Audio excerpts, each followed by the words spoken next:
Hello, this is Janet Michael. In addition to hosting the Valley Today each weekday at noon on the River 95.3, I also produce podcasts, and I'm excited to introduce you to a new podcast series in partnership with Lord Fairfax Community College. Having provided higher education and career training for the past half-century, LFCC is tightly interwoven into the fabric of the Northern Shenandoah Valley and Piedmont regions. Join me every week for conversations with current and former students to hear their funny and inspiring stories as we learn about their journey to higher education, the role that LFCC has played, where they are now, and where they plan to go. We'll also talk to current and former professors about their experiences and best memories of LFCC over the past 50 years. Get every single episode as they're released on our website at theriver953.com under the podcast tab, or you can subscribe for free in Apple Podcast, Google Podcast, on Spotify, Amazon Music, wherever you listen to podcasts. Just search for LFCC Stories.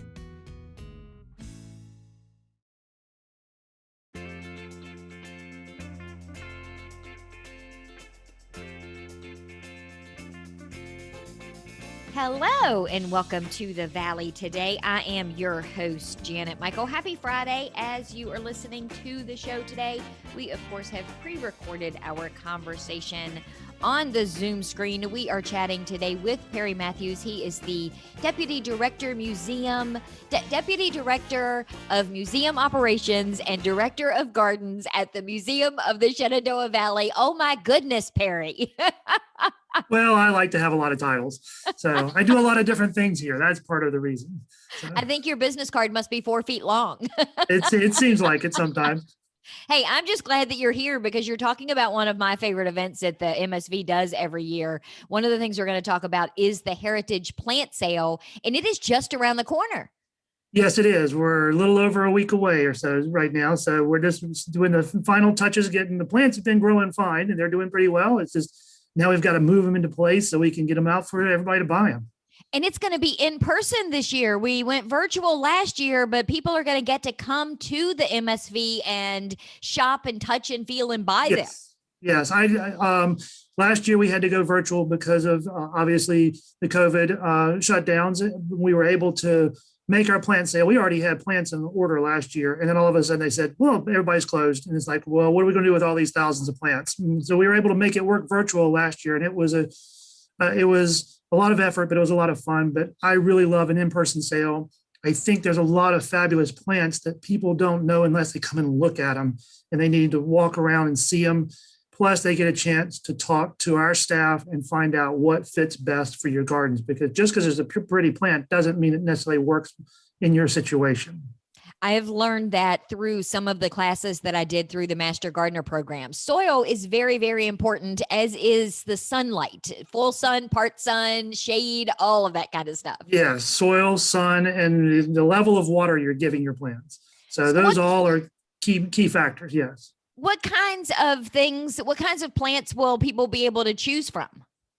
The vast majority of the plants, we have about, I think, it's a little over 2,500 plants available for people to buy. The vast majority of them will be perennials, so mostly plants for a flower garden.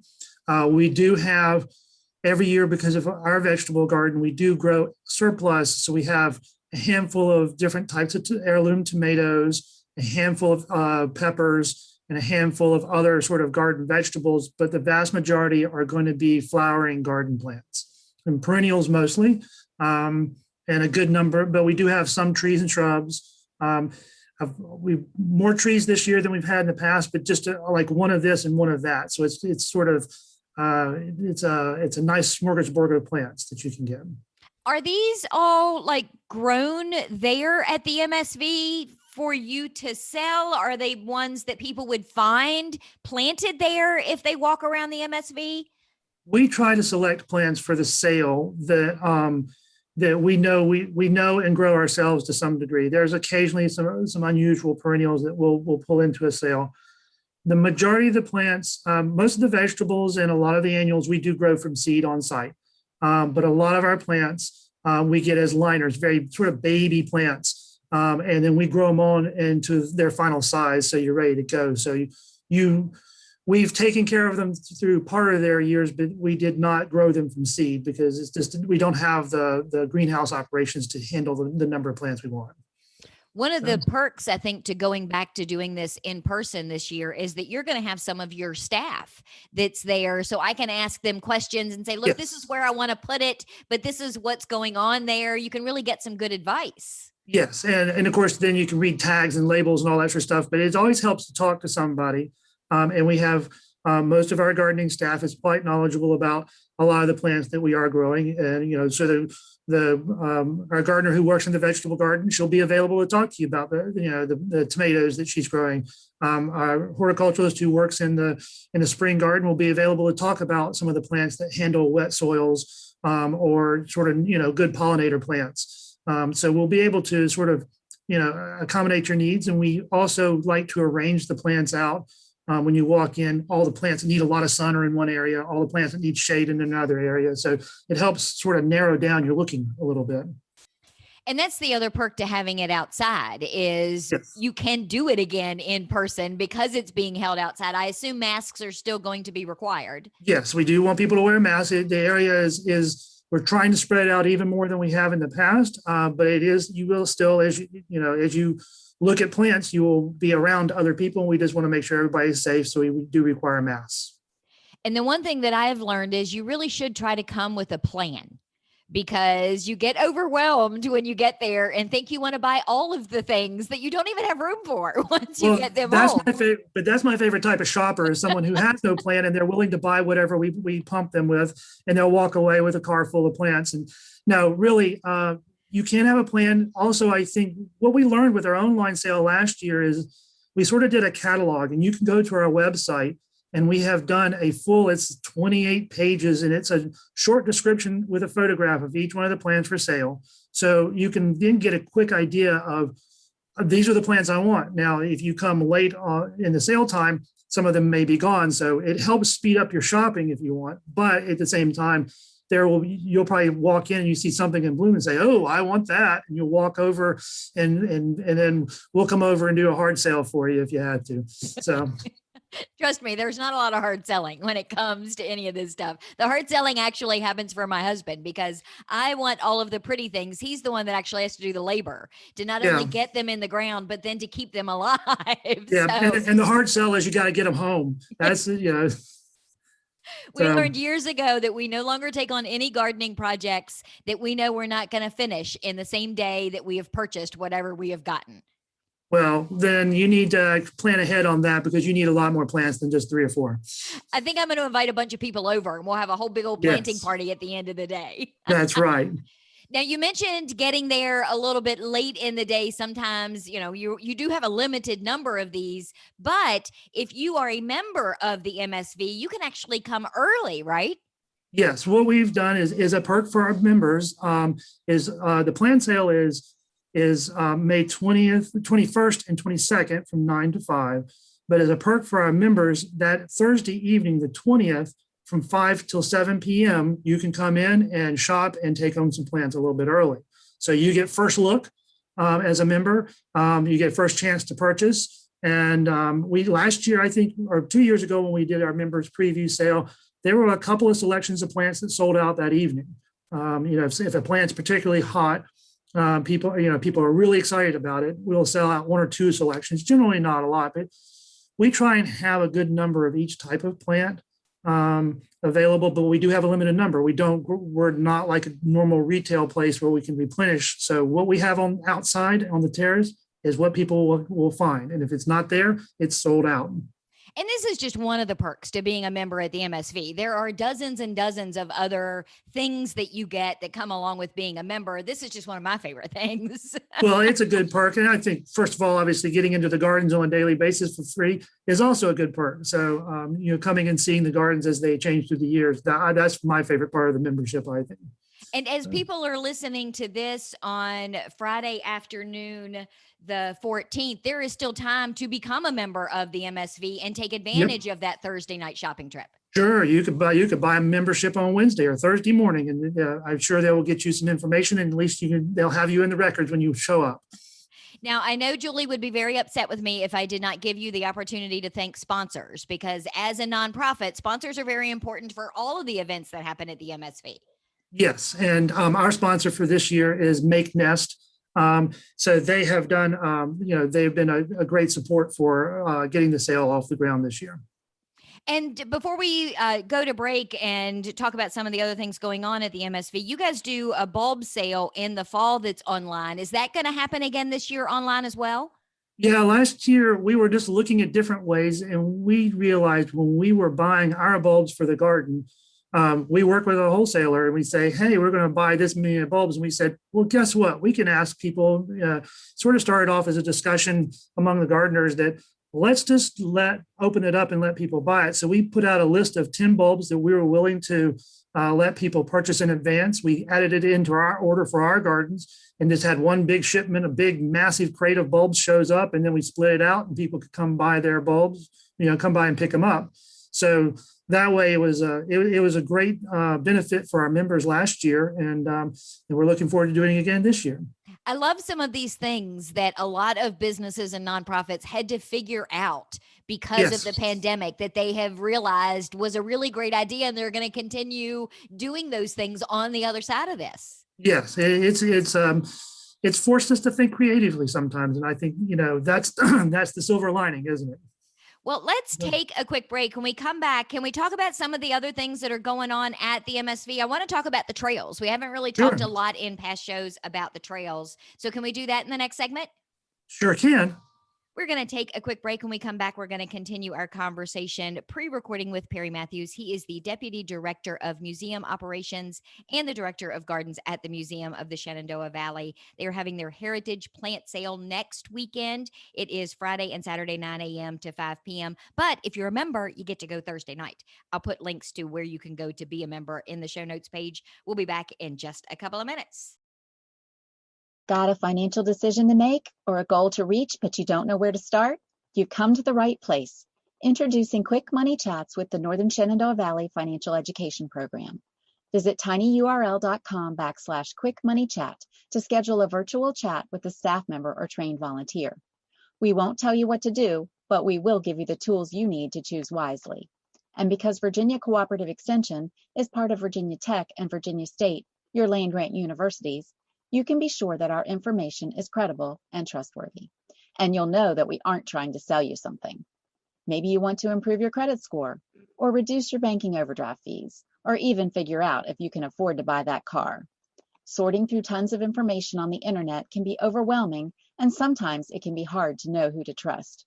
Schedule a Quick Money Chat and get the information you need to take action. Go to tinyurl.com/quickmoneychat and get financial education personalized for you.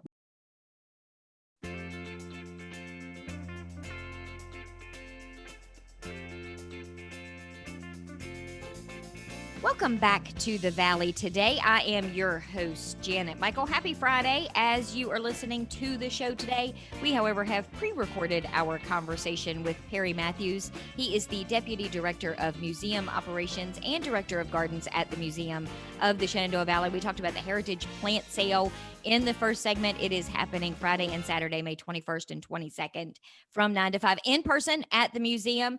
The other really cool thing that you guys have, I guess the pandemic allowed you to kind of really get it done and focus on it a little bit more, Perry, are the trails that are now open at the MSV. Oh, yes. The trails has been a very long process. And people think, well, you're just building some trails. There's nothing to that. But these are trails that are accessible trails. They're ADA compliant. So, and we have a lot of hills on our property. So to make a trail ADA compliant, which means you have no steep grades on the trail. We wanted firm surfaces for wheelchairs and strollers. It was a process, and we opened up just before Thanksgiving last year, and it has been absolutely exciting to see so many people using the trails all the time. And what we did is we opened up a little over 90 acres of our 200-acre property, so people could explore more of the property and get out and use the community. And of course, during the middle of a pandemic, people want to be outside and exercising and get out of their house, and this was a great place to go. Now, I understand there's going to be a wetlands boardwalk. Exactly what is that? Sure.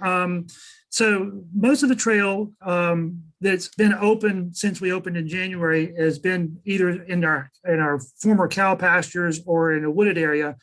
But most people may not realize that we have a 3-acre wetland in the very northeast corner of the property. It's right there adjacent to Amherst Street, right about where Hawthorne Drive comes down and connects to Amherst. You drive by and you see this sort of big wetland area, and Town Run runs through there. And it's a 3-acre wetland. And we wanted to do with our trail loop, we wanted to end at Amherst Street, which means we had to cross the wetlands. Army Corps of Engineers said, sure, we could put a boardwalk through, but we could not have it. We couldn't put footers into the wetlands. We couldn't do anything that would, it negatively impact the wetlands, which we didn't want to do anyway. So we've created a floating boardwalk. It's, I think, 27 sections that float. You come down off the trails. You will go onto this floating boardwalk. And it's a little bit of a spur, and then there's a giant 70-foot circle, the diameter of it, and then you can walk around and see the wetlands, and then there's a ramp that will take you up to Amherst Street.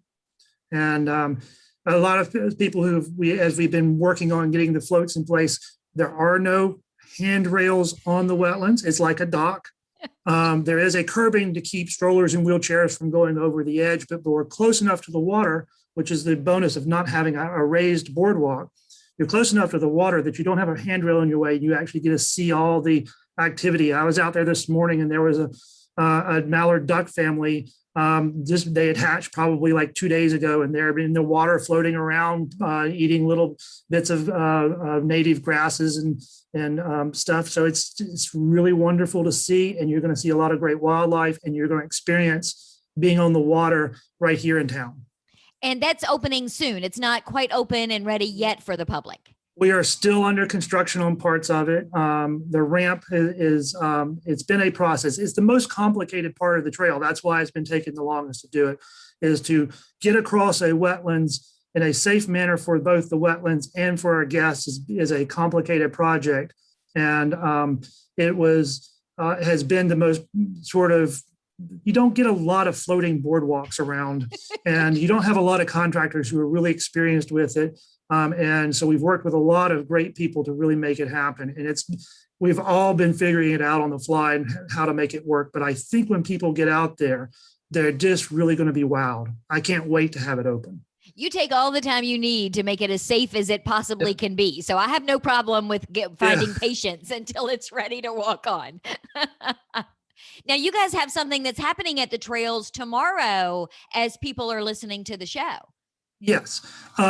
We will have on Saturday a sort of a field day for the trails that will showcase a lot of the features of the trails. It runs from 10 a.m. until 2 p.m. and there's sort of stations that are scattered along the trail with some different activities. There will have one down at the wetlands, and then we'll have some up on the ridge and a couple other locations. So there's things for you to see and do. I think there's a food truck coming in. There's all sorts of stuff. So it's a way to showcase the property. We weren't really able to have, with the COVID restrictions, have a grand opening and a big party, which we wanted to do when we opened in the fall. We were able to open it up and a lot of people came in, but you really just couldn't get together. And this is still kind of a low-key party, but it is a nice party to celebrate the trails. And that's happening tomorrow from 10 a.m. to 2 p.m. Yes. And then I also understand that you do guided garden walks every month at the MSV. Yes, the first Wednesday of the month, I tend to do, I do a walk through the gardens themselves, the formal gardens, and it is a way to showcase, the gardens change frequently, in the spring and the early summer. So from month to month, even though we may walk the same route through the gardens, it's a different experience every time, because what's in bloom in May is different from what's in bloom in June, which will be different from what's in bloom in July or August. And so it's a chance to see what is going on in the garden and find out. And it's a very informal group. We have to keep it small, obviously, for moving through the space, and it's an opportunity for people to ask lots of questions. I'm not a prescripted person. I don't have to have total silence while I do a tour. People can ask questions and interrupt all they want. Now, there's a sculpture exhibition in the formal gardens right now, isn't there? Yes, we just opened a couple of weeks ago, a sort of a sculpture invitational. 7 artists were invited to participate. from the area, and they have sculptures scattered around.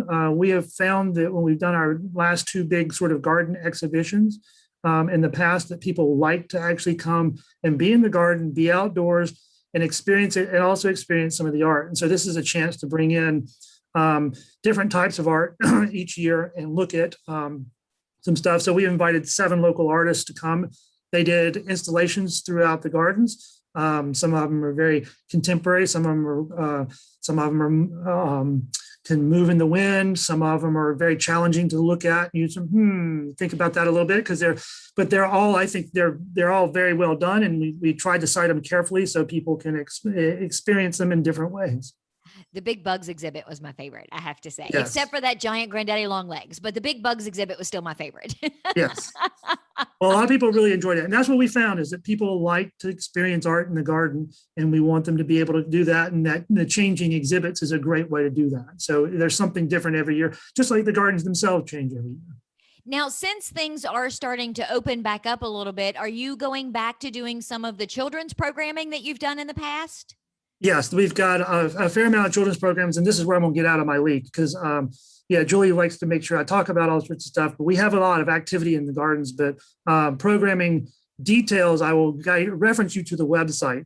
But we love to have people and groups in the garden. I know there's all sorts of activities that have been scheduled. And the gardens are a great place to do it, because you can spread people out and they can explore the gardens. You can still do activities. And it's a great place to do it. And what is the admission fee for coming to the MSV? It's $15 for adults. If you're a member, you get in free. Admission is free to the MSV to ages 12 and under. Yes. And everybody comes for free on Wednesdays? And then we do have free Wednesdays. It's a great day if you can't afford a membership, or if you can't afford the admissions. We want people still to experience it. So Wednesdays are free. So it's a great day to come. It gets obviously a little bit busier some days if the weather's really nice, but it's a great way to experience the garden. And the trails, there's no admission for them, and they're open every day, aren't they? The trails are open every day. The gardens are not open on Monday. That's our one day we can get in and do really busy work. We can, we try to minimize the amount of chemicals we use in the gardens, but there's times we have to do it. So we do it on Mondays when we're closed. So Mondays we're closed, but the trails are open every day from 7 a.m. to dusk. So of course that changes with the year. As we're getting into summer, it means you can be out later on the trails, but we do close it up and in the evening. So we can let the wildlife have the place themselves. It's like night at the museum. It's night on the trails. Now, is the Norman Rockwell exhibit still on display and at the MSV? Yes, it is. It's on display all through the summer. I think it ends in August, if I'm not mistaken.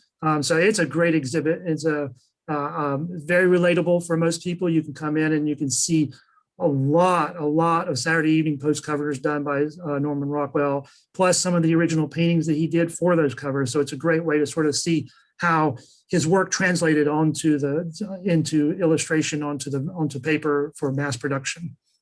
Well, we've got to wrap up in another minute or two. Can you give me the details one more time for the Heritage Plant Sale? Sure. Yes. The plant sale is on May 21st and 22nd, which is from 9 until 5. And then we will have a preview sale on May 20th for members. And we have lots of plants, lots of flowering plants, some trees, some shrubs, and we want you to come and buy it, because I really don't want to have anything left over. So please come empty us out. And if you're one of the last ones here, I'm going to shove them in your car and then charge you for them and put you on your way. So that does bring up a good point, though. So what happens with the leftover stuff? Do you have to find a place to plant them there at the MSV? Yes, we do, to some degree. A lot of times, we've been fortunate the last few years. Last year we actually sold out. We had probably maybe 10 plants left over. And that's part of the reasons that, I pick some of the plants that I do, because if we don't sell them, I can put them in the garden. We have 200 acres. We can hide a lot of plants on this property. So it doesn't hurt if we don't sell them out, but I would prefer to sell them out, because I prefer to see more plants out in the community. And they can go to the msv.org and see that detailed plant list of what's going to be available. Yes, it is. It is, like I said, it's photos of just about all the plants. There's about 3 plants that we don't have photos of, but Most of them, you get photos, a short description. You can always see the price. Most of our perennials are in a 1-gallon container, so they're good sized perennials. A lot of the trees and shrubs are in pretty good sized trees. We have one tree that is a big ball and burlap. You would need a pickup truck to take it home. So, and that's listed in the catalog. So you're well advised in advance. Don't show up if you want to buy this little plant. But we have some hard to find natives. We have some just flat out plants that are great for attracting pollinators. And then we have some vegetables and some annuals. So I have to ask, do you have some that are orange? Because most of my flower garden is a variation of orange flowers. Yes, we do. I mean, we have the butterfly weed, which is orange, of course. I'm trying to think. There's probably some. There is the Lychnis coronaria, or there's a Lychnis that's going to be an orange plant too. Go to the catalog and look it up. But it is a beautiful orange plant. It's Maltese cross. I am totally going to do that. Then I'm coming Thursday night, so I can get it before anybody else does. Yes. Perry, thank you for taking some time out of your day to bring me up to speed on everything going on at the MSV and tell me about the plant sale. Oh, well, thank you for having me on. And I look forward to seeing everybody out either on the trails or in the garden. We have been pre-recording with Perry Mathewes. He is the Deputy Director of Museum Operations and Director of the Gardens at the Museum of the Shenandoah Valley. TheMSV.org is where you can go to get details for everything that we talked about today. Again, the Heritage Plant Sale is on Friday and Saturday, May 21st and 22nd from 9 a.m. to 5 p.m. If you are a member of the MSV and it is not too late to be a member, you can see the preview on Thursday evening. And I want to take a quick personal minute before I wrap up the show today. On Sunday, I'm going to celebrate my 5-year anniversary here at the radio station. Today was my 1,369th consecutive episode. I am pretty proud of the fact that I never missed a show since taking over the mic 5 years ago. And I just want to say thank you to my fantastic listeners. Over these last few years, you guys have emailed me, you've texted me, you've come out to events to say hello. We run into each other at Target, on the Walking Mall in downtown Winchester, at coffee shops all up and down the Shenandoah Valley.